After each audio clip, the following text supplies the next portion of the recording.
Expand your vocabulary with our Core 2000 Words ebook. It's free and packed with essential expressions that you'll use on a daily basis.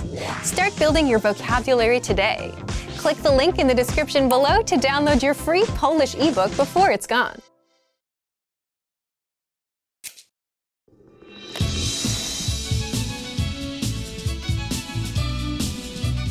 Cześć, jestem Joanna. Hi, I'm Joanna. Welcome to PolishPad101.com's Polski w 3 minuty, the fastest, easiest and most fun way to learn Polish. In the last lesson, we learned how to introduce ourselves in Polish. In this lesson, we're going to learn how to use good manners as we thank people. Gotowi? Are you ready? Let's start. There are 2 ways to thank someone. Let's start with the easiest one. It's just one word. Dziękuję. Dziękuję. Dziękuję means thank you. When saying thank you very much, you just need to add bardzo. Dziękuję bardzo. If we want to thank a friend, usually we use a different, more casual word. Dzięki. Dzięki.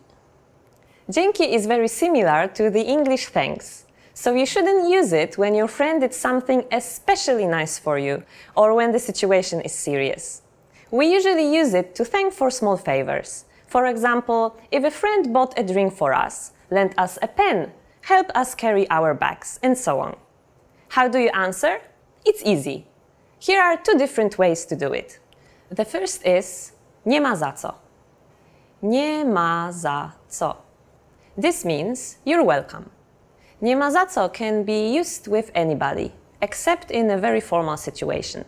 In such cases, it's better to use this expression. Przyjemność po mojej stronie. Przyjemność po mojej stronie. Literally, this phrase means pleasure is on my side. It's not a very common thing to say among young people, or between friends and family members. But it will be considered very good manners if you answer with this expression in a formal situation, such as while talking to your boss or speaking to someone much older than you. You can also simply say it to someone you don't know very well. So when someone says dziękuję to you, you can reply with nie ma za co or przyjemność po mojej stronie. If you hear dzięki, it might be a bit too much to respond to this casual phrase by saying nie ma za co or przyjemność po mojej stronie. So how might you react then? You have 2 options. First one is just to say nothing. Don't worry, it's a normal thing to do. The second option is to say spoko. Spoko. This means something like it's cool. If you want, you can also answer using this phrase. Nie ma problemu. Nie ma problemu. This means it's no problem. Now it's time for Joanna's insights. If you want to keep it simple, just use dziękuję or dziękuję bardzo when you want to thank someone. It doesn't matter whether the situation is formal or informal. It's always the same. Remember not to say przyjemność po mojej stronie to your friends, because it will sound a little bit weird. If someone thanks you saying dzięki, just answer spoko. But please note that these 2 words are very casual. Do you know what do widzenia means? In our next lesson, you'll learn this and other greetings in Polish. Dziękuję i do zobaczenia na następnej lekcji.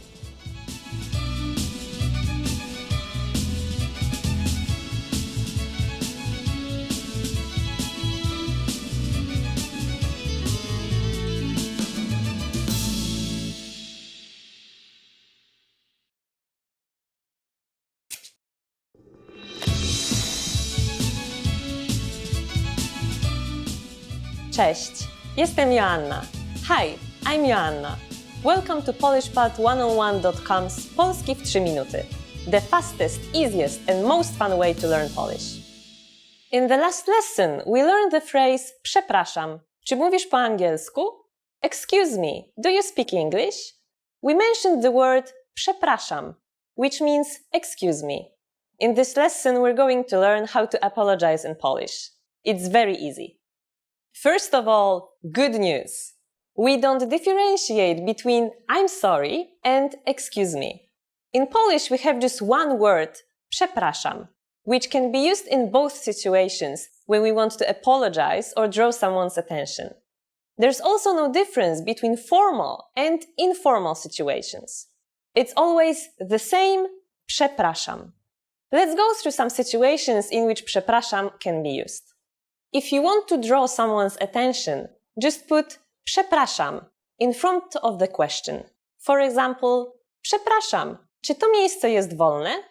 Excuse me, is this seat occupied? Or przepraszam, jak dojść do dworca? Excuse me, how can I get to the train station? In such a case, you can modify the question by adding panią if you're addressing a lady or pana if you are addressing a man. For example, przepraszam panią, jak dojść do dworca? Excuse me, ma'am, how can I get to the train station? The meaning is exactly the same as before. We just emphasize the gender of a person who we talk to. You can choose whatever version you like better. Both are correct and polite. The other situation in which we use przepraszam is when we apologize. As I mentioned before, we have only this one word for making an apology. We can use it both in formal and informal situations. If you want to make your apology more complex, you could use this phrase. Jestem ci winien przeprosiny. Jestem ci winien przeprosiny. Please note that this is spoken by a man.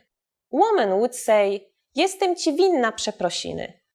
Jestem ci winna przeprosiny. This phrase means I owe you an apology. Usually, after saying this, you are expected to explain what you did wrong or the reason why you think you owe someone an apology.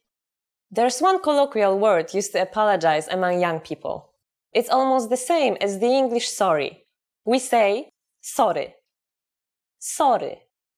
It's okay to say it to your friends, but only in the case of a small mistake, something not very serious. For example, when you step on your friend's foot or when you want to refuse going out.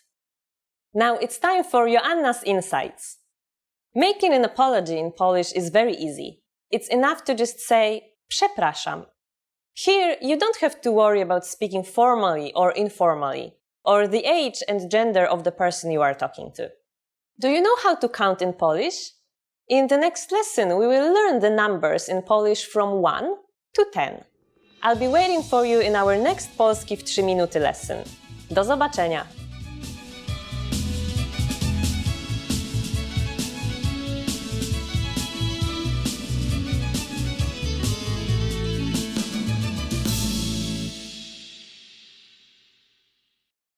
Hello everyone, welcome to Top Polish Words. And today we will be doing top 25 Polish phrases. My name is Marzena. Let's start. So the first phrase is cześć. Cześć means hello in Polish. So when you meet your friend, you can say cześć, which would be like saying hello.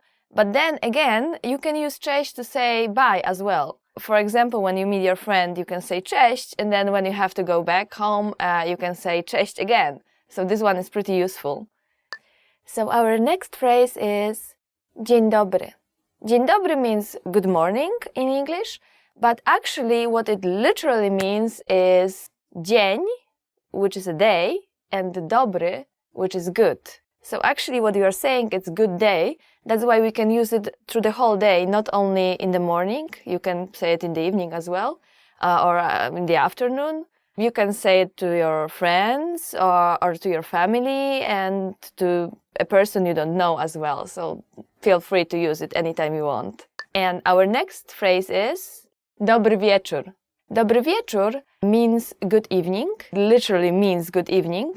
For example, through the whole day you would say dzień dobry, but at the end of the day you would say dobry wieczór. Now, actually, a lot of people, it's very difficult to know when can you start saying that, when can you start saying dobry wieczór instead of dzień dobry. So a lot of people I know starts with like dzień dobry, they want to say dzień dobry, but they didn't notice it's already evening and they say like dzień dobry wieczór, which is the funny way of saying that. You can try it if you want. Dobranoc. Dobranoc means good night. So you would usually use it before going to bed, when you want to say bye to your family or to your friends, and just you are sleepy, you will just say dobranoc. Dobranoc, it's one word, but it actually came from two different words. So like dobra, which means good, and noc, night. So it literally means good night, but it's one word right now. The next phrase is jak się nazywasz? Jak się nazywasz? Which means what is your name? If you meet a new person, you can use it, but remember that this phrase will be better to use with people of the same age or people younger, because it literally means what is your name, not what is your name, sir, or what is your name, ma'am. That's why it's not too good to use for like older people. It's better to use it for your friends, for people the same age, or for younger people, for children as well. So once again, jak się nazywasz? And the next one is nazywam się. So obviously if you ask jak się nazywasz, what is your name, you have to answer that, and that's nazywam się, which means my name is. For example, nazywam się Marzena. So the next phrase is miło mi ciebie poznać. Miło mi ciebie poznać, which means it's nice to meet you. So obviously when you meet a new person, you ask jak się nazywasz, and you answer nazywam się, like nazywam się Marzena, and then at the end you usually say like it's nice to meet you, and that would be miło mi ciebie poznać. So the next phrase is jak się masz? Jak się masz? Which means how are you? Now the funny thing is that we don't really ask that a lot in Poland. I mean, we do, but not as often as you do it in English. So when you ask somebody jak się masz, how are you? Be careful, because this person can actually give you the real answer. The next phrase for today is dobrze, dziękuję. A ty? I'm fine, thanks. And you? Dobrze, dziękuję. A ty? I'm fine, thanks. And you? As I told you before, this may not be the answer that you will get. Some people will say so, but some people will just start talking about their problems, about their life, and instead of just getting I'm fine, thank you, and you will get the whole life story of this person and all the problems and everything related. So be careful when you ask this one. It's usually good to ask your friends, people you are closer to, with whom you really want to talk a lot, and then you will get an answer, longer answer. But of course, if you are asked and you don't want to talk about your life, you can just say dobrze, dziękuję, a ty? Proszę. Please. Proszę. Proszę means please in English, and you can use it, for example, when you give somebody something. So like, proszę. Or when you ask somebody to do something, like, proszę, proszę, zrób to dla mnie. Please, please, please do it for me. So going to the next phrase, dziękuję. Dziękuję means thank you in Polish. Well, you can use it to basically anybody you want. When somebody passes you something, you can say, and saying proszę, you can say dziękuję. When somebody invites you inside, saying proszę, proszę, you can say dziękuję as well. When somebody offers you tea or coffee, you can say dziękuję. If you don't want it though, you can say nie dziękuję, which means no, thank you. Nie ma za co. Nie ma za co means you are welcome, but what it actually literally means is there is nothing to be thankful for.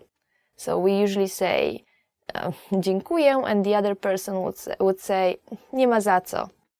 Next phrase we have here is tak. Tak means just yes. Whenever you want to say yes, and it's basically the same as in English. So, for example, when you want to use tak, if somebody asks you, do you want a tea or do you want something to drink? And you can say tak. Or you can say, actually adding please, tak, proszę. And when this person passes it to you, you can add dziękuję. The next phrase is nie. Nie means no. For example, if somebody offers you something to drink, if you want it, you can say yes, please, which would be tak, proszę, or tak, poproszę.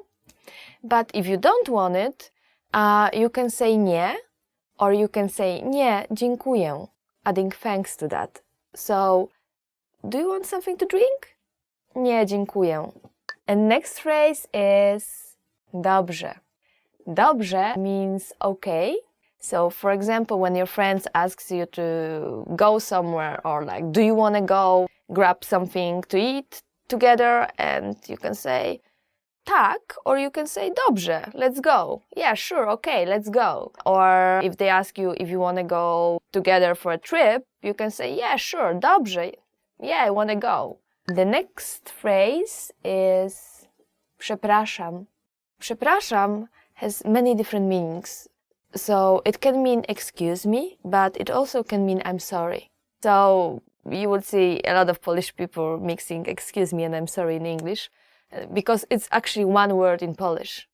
So for example, when you stepped on somebody's leg, you can say przepraszam. When you did something wrong, you can say przepraszam. When you want to pass through like crowd of people, you can say przepraszam, przepraszam, and find your way out. If you did something wrong, you can say przepraszam as well. So it's actually a pretty useful one. So it means excuse me, but it means I'm sorry in the same time. Przepraszam. Przepraszam means I'm sorry. Actually, the next phrase is która jest godzina? Która jest godzina means what time is it? If you want to ask somebody, excuse me, what time is it now? You can say przepraszam, która jest godzina? So let's go to the next one.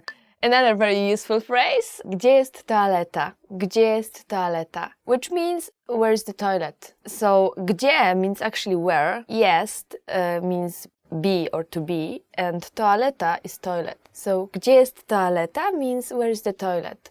So if you are in a shopping mall or in a restaurant and you want to ask, excuse me, where is the toilet, you will say, przepraszam, gdzie jest toaleta? The next phrase is poczekaj chwilkę. Poczekaj means to wait, and chwilkę means a moment, and together it means wait a moment, please. When you see your friend going somewhere, but you still want to talk to him or her, and you can just, call them and then say, poczekaj chwilkę. Ile to kosztuje? Ile to kosztuje means how much is this? When you go to a shop, you will say, przepraszam, ile to kosztuje? So, excuse me, how much is this? Przepraszam, ile to kosztuje? Czy mogę prosić o rachunek? Czy mogę prosić o rachunek? Can I get the check, please?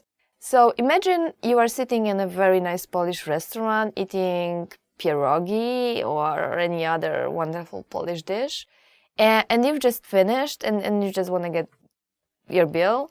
So you would just call the waiter saying przepraszam, and then you will add czy mogę prosić o rachunek? And the next one for today is pomocy. Pomocy. This means help, and I hope you will not have to use this one anytime soon. But if you're ever in danger, if you ever in a very dangerous situation, which I hope you will not be in Poland, you can use this one, saying pomocy. Do zobaczenia. Do zobaczenia means see you later. You can use it when you speak with your friends and with your family or with anyone basically, because it's not super formal, but it's not only reserved to your closest friends. So like for example, we started this one with cześć, which was hello, but it was bye as well. And this one you would use when you speak with your friends, you would say cześć. But then for everybody else, your friends included, you can say do zobaczenia, which means until we see each other again. Potrafię dobrze mówić po polsku. I can't speak Polish very well. Nie potrafię means I can't. Mówić means to speak, and then po polsku means in Polish. So Nie potrafię mówić po polsku. It literally means I can't speak Polish very well, or I can't speak in Polish very well if you wanted a very literal translation. When you start learning the language and you are still not so good and you meet like people and you want to tell them that your Polish it's not so good or it's not super good yet, you can use this phrase. Nie potrafię dobrze mówić po polsku. Thank you guys for watching. This was top 25 Polish phrases. And if you like this video, remember to give it a thumb up and leave some comments below. If you have any questions, you can leave it as well. And for more words and phrases, go to polishpod101.com. Thank you and see you again!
Hello everybody, my name is Marzena and welcome to Polish Top Words. Today we will learn 10 questions you should know in Polish. So let's start. Jak się nazywasz? What's your name? Jak się nazywasz? What is your name? So if you meet somebody and you ask this person jak się nazywasz, you may hear an answer like nazywam się Ania. My name is Ania. Ania is actually a pretty common name in Poland. Or nazywam się Marzena. My name is Marzena. Jak się masz? How are you? Jak się masz means how are you? And you may hear an answer like dobrze, which means good. But actually, probably more often you will hear a very, very long answer and it won't be good. Because in Poland, it is not so common to ask, jak się masz.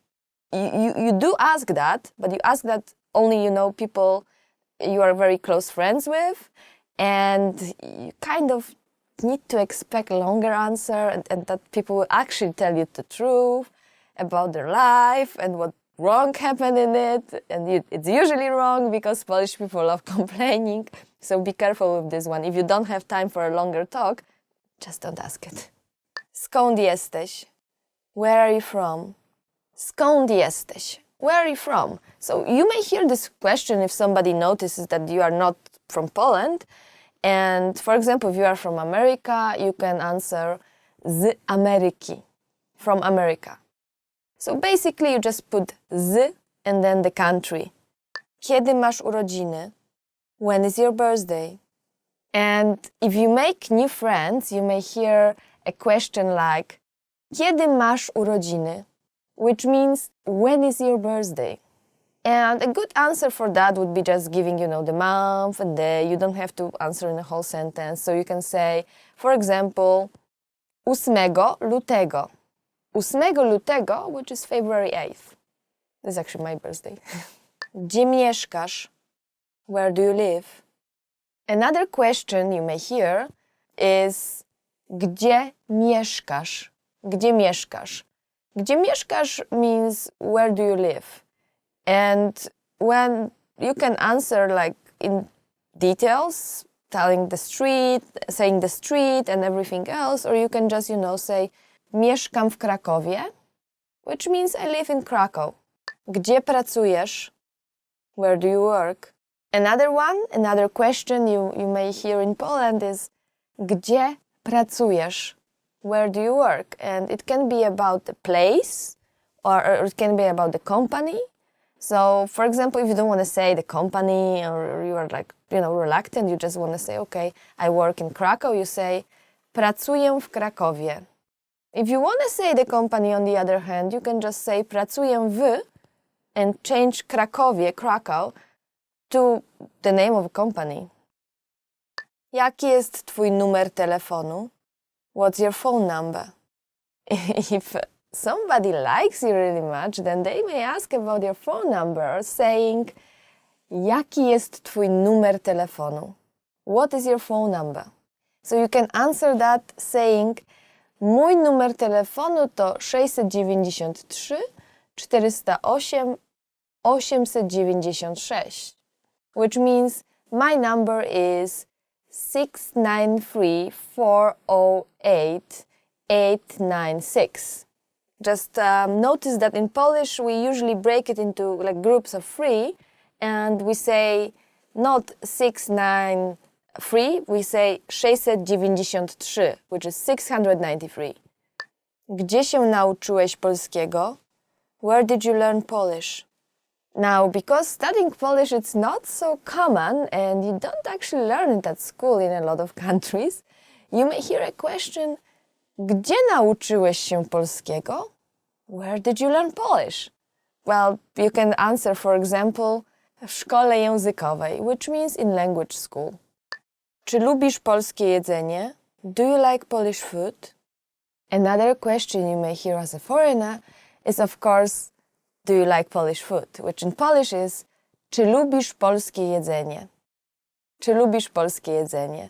You can answer whatever you want, like if you like it. If you don't like it, don't feel, like embarrassed and just say it straight because people will just feed you with Polish food that you don't like. But if you like it, you can say uwielbiam, which means I love it.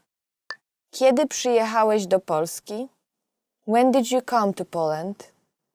Now, once you come to Poland and you start living there, you will probably hear this one a lot. Kiedy przyjechałeś do Polski? When did you come to Poland? So, if it's like for you 3 years, you can say przyjechałem do Polski 3 lata temu. I came to Poland 3 years ago. And that's all for today. We learned 10 questions you should know in Polish. Thank you for listening. And remember to like this video and to check polishpod101.com. Thank you again and see you next time.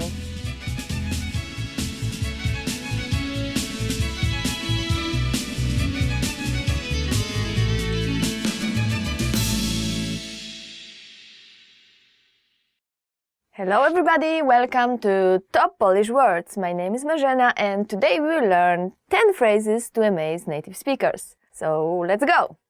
Dziękuję, ale nie jestem Polakiem. Thank you, but I'm not Polish. Dziękuję, ale nie jestem Polakiem. Thank you, but I'm not Polish. So I guess after long years of studying Polish, somebody can mistake you for an actual Polish person and then you can say, oh, no, thank you, I'm flattered, but I'm not Polish. Dziękuję, ale nie jestem Polakiem. Nauczyłem się mówić płynnie w ciągu zaledwie roku. It took me only a year to become fluent. Nauczyłem się mówić płynnie w ciągu zaledwie roku. Nauczyłem się mówić płynnie w ciągu zaledwie roku. It took me only a year to become fluent. Nauczyłem się mówić płynnie w ciągu zaledwie roku. And if you're a girl, you want to change this nauczyłem się into nauczyłam się. Nauczyłam się mówić płynnie w ciągu zaledwie roku. Będę mówił po polsku jak Polak w 3 lata. I will speak Polish like a Polish person in 3 years. Będę mówił po polsku jak Polak w 3 lata. I will speak Polish like a Polish person in 3 years. That can be a goal for you to achieve and kind of something you can do. So please try. Good luck. Powodzenia. Uczyłem się polskiego przez 10 lat. I've been learning Polish for 10 years. Another thing that will leave people impressed is saying that you've been learning Polish for a very, very long time. And you can say, uczyłem się polskiego przez 10 lat. I've been learning Polish for 10 years. And remember, if you are a girl, you want to change uczyłem się into uczyłam się. Mogę oglądać polskie filmy bez napisów. I can watch Polish movies without subtitles. Mogę oglądać polskie filmy bez napisów. I can watch Polish movie without subtitles. This is something that will really impress people, and I guess you can achieve it by watching a lot of movies and then studying Polish with polishpod101.com. These two methods combined will lead you to success. Potrafię zapamiętać około 50 nowych polskich słów dziennie. I can memorize around 50 new Polish words a day. Potrafię zapamiętać około 50 nowych polskich słów dziennie. I can memorize around 50 new Polish words a day. That's a kind of achievement, yet, think about it, it's not very difficult to do. So if you try to study with like flashcards from polishpod101.com, you can actually maybe able to do it in a very, very short time, go to up to like 50 words, because words are very similar and there are the parts that you already know, and that kind of helps you memorize. So be sure to think about it whenever you're learning a new word. Polski jest fajny I prosty w nauce. Polish is fun and easy to learn. I guess a lot of native speakers think that Polish is very difficult, and at this, so you can amaze them by saying Polski jest fajny I prosty w nauce. Polski jest fajny I prosty w nauce. Polish is fun and easy to learn. Well, I would be amazed if somebody told me that, so please try it out on your Polish friends. Mówię nie tylko po polsku, ale jeszcze w kilku innych językach. Apart from knowing Polish, I can speak a few other languages as well.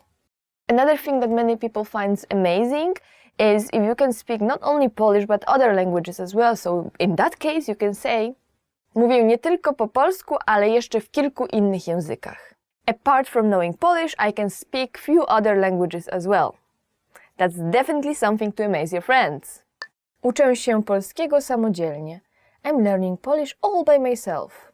Uczę się polskiego samodzielnie. Uczę się polskiego samodzielnie. Which means I'm learning Polish by myself. I'm learning Polish by myself. Polish is a very difficult language to learn, so learning it by yourself is actually very difficult.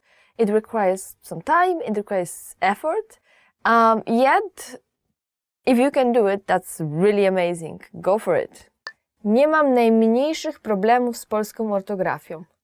I have no problems with Polish orthography. So what is the most difficult part in studying Polish? Well, somebody would say it's an aspect, but I guess there is another part that's very difficult, and it's orthography. And actually, orthography is difficult not only to foreigners, it's very difficult to Polish people as well. And we got a lot of people, not even our president can spell some words, so please watch news for that one. So, if you want to impress somebody, you can say, nie mam najmniejszych problemów z polską ortografią, which means I have no problems with Polish orthography. That's actually cool. I do have problems with Polish orthography, so I would be impressed. Thank you for watching. This was 10 phrases to amaze native speakers. And did you try any of these? Which one works the best? Please let us know in the comments, and please remember to like this video. And for more words and for more lessons, please visit polishpod101.com. Thank you again and see you next time. Cześć!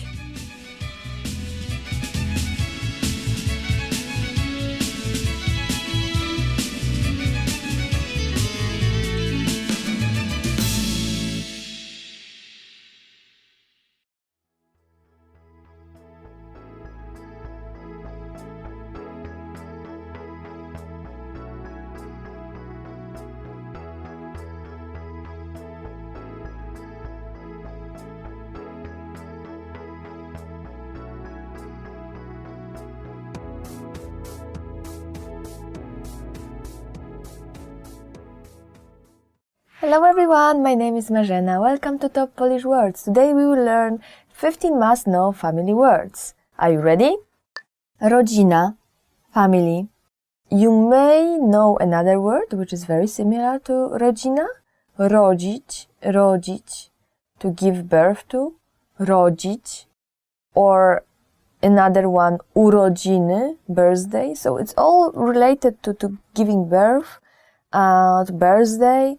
All that stuff, that's because rodzina, that's the family, is actually, a group of people that are connected with birth. That's why rodzina, very similar to rodzić, rodzić, rodzina, family.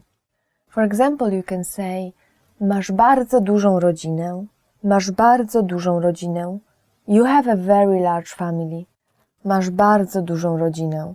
And having a large family in Poland is actually pretty common, having 2, 3, 4 kids. My aunt has like 3 daughters, 3 sons, 6 kids total. I myself, I'm an only child, but I guess it is very common to have at least 2 kids in Poland. Ojciec, father. Mój ojciec jest architektem. My father is an architect. Which is actually true about my father. Mój ojciec jest architektem. In some languages you have different words for father when you use it with others, and then when you use it with your dad and so on. In Poland, not really ojciec. To your dad, you probably wouldn't say ojciec or ojcze. You will say, so you wouldn't say father, you will say dad, and that in Polish it's tato, tato, tato, easy, so kids can pronounce it too, tato. Mąż, husband. For example, you can say, podobno jej mąż jest policjantem.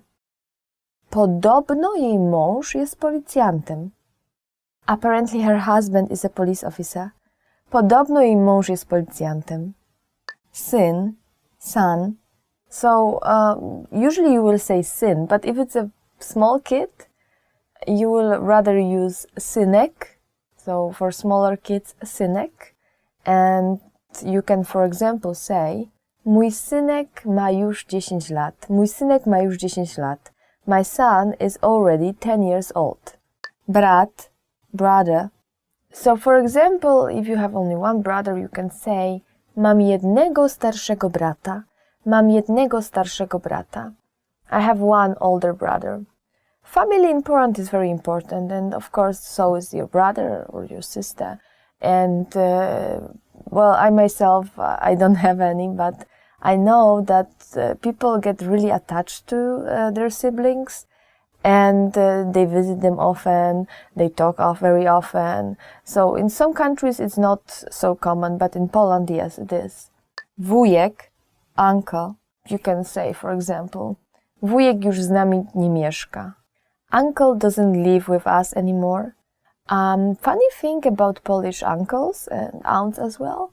So basically everybody around you is an uncle or an aunt. So for example, if my friend has a baby, she will refer to me, because we are friends, as an aunt. And for example, she will refer to my boyfriend as an uncle. And even though we are not really aunt and uncle, because that's the way it is in Poland. So every kid in Poland has like 100 aunts and 100 uncles. It's just the way we are keeping it a very, very big family. Dziadek, grandfather. For example, if you do something stupid, you can probably hear your mom or your grandma saying, co by na to twój dziadek powiedział? What would your grandfather say about this? Teść, father-in-law. Almost like cześć, only a little bit different. Teść. So if you are the lucky one, you can say, mój teść nie jest taki najgorszy. My father-in-law is not so bad. Mój teść nie jest taki najgorszy. Matka, mother. But same as father, you will not say to your mom, mother. You will not say matka. They can feel offended even. You will say mama. So when you are asking something, you can say, Mamo, możemy iść jutro do zoo? Mom, can we go to zoo tomorrow? Córka, daughter. And similar as syn or son, when he is little, you say synek. And for córka, you say córeczka.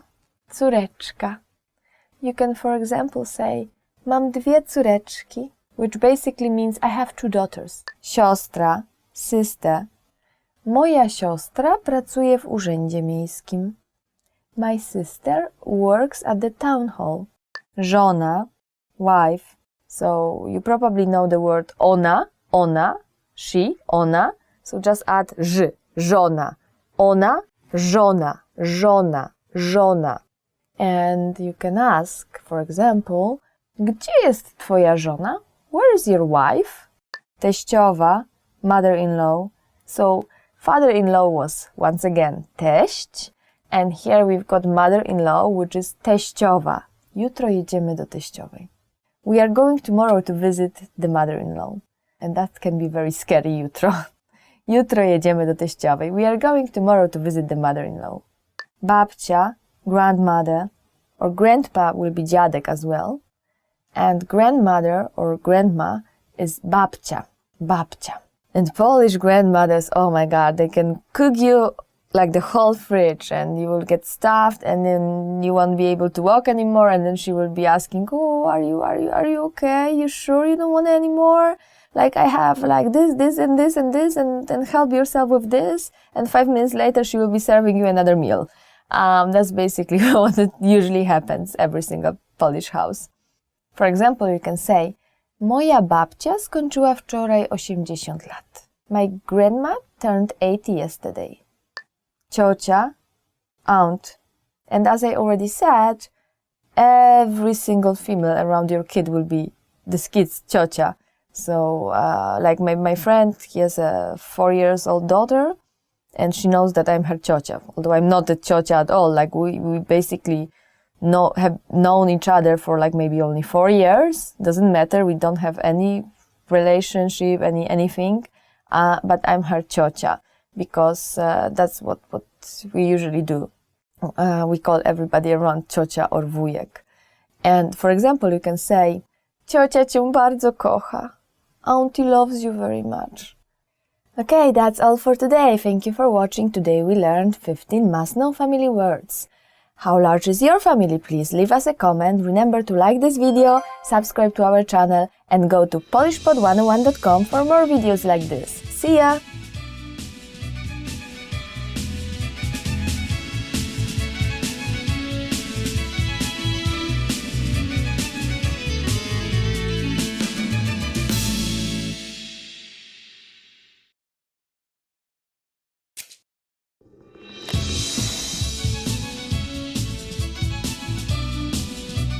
Cześć, jestem Joanna. Hi, I'm Joanna. Welcome to PolishPod101.com's Polski w 3 minuty, the fastest, easiest and most fun way to learn Polish. In the last lesson, we learned how to thank people by saying dziękuję. In this lesson, we will learn some of the most common greetings used in Poland. Gotowi? Are you ready? Zaczynamy. Let's start. There are a few informal greetings in Polish. Cześć. Cześć. Cześć means hi or hello. Another informal greeting is siema. Siema. This phrase also means hi, but it's used only by young people. Another very common greeting is hej. Hej. Hey. Hey is very easy because it's exactly the same as English hey. All these greetings are very informal, and we should only use them with friends or close relatives. Now let's move on to formal greetings in Polish. There are only 2 that you need to know. We'll start with dzień dobry. Dzień dobry. Literally, dzień dobry means good day. We can use dzień dobry during the whole day, from early morning until evening. If it's the evening, we would say dobry wieczór. Dobry wieczór.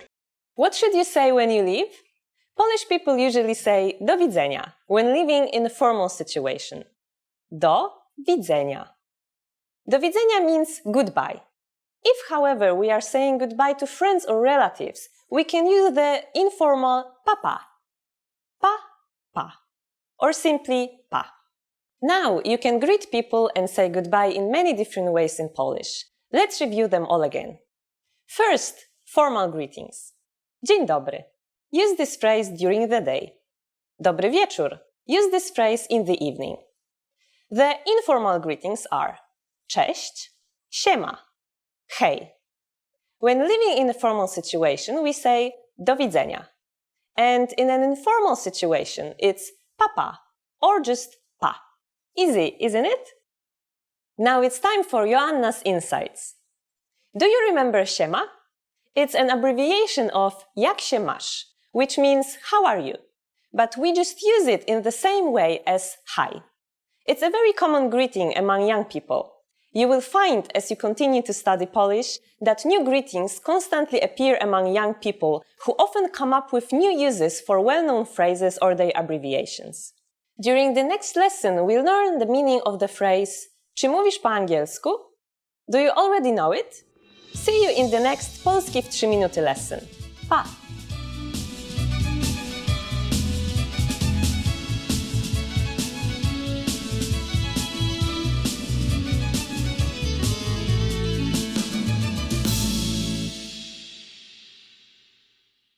Expand your vocabulary with our Core 2000 Words ebook. It's free and packed with essential expressions that you'll use on a daily basis. Start building your vocabulary today. Click the link in the description below to download your free Polish ebook before it's gone.